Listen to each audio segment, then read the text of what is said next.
Welcome to the Slop Temple. We pray this video helps. You start by confirming you have the right account and permissions. Once done, navigate directly to the report file. Open it in the recommended viewer so you can inspect structure immediately.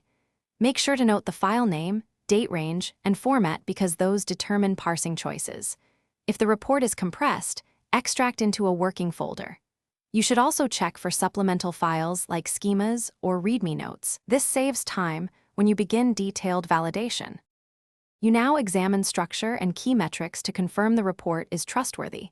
Start by comparing headers and data types to the expected schema so you catch formatting errors early. Next, scan for missing values, obvious outliers, or inconsistent timestamps because these often indicate upstream issues.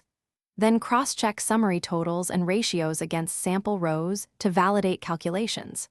If you find anomalies, mark specific rows and note exact discrepancies. You finish by documenting findings clearly.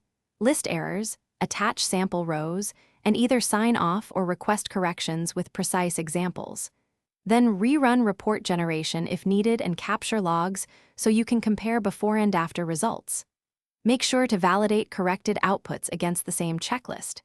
If things still go wrong, check source timestamps and transformation rules first. Often mismatched time zones or an off-by-one aggregation causes the majority of errors. Communicate next steps and ownership to resolve remaining issues.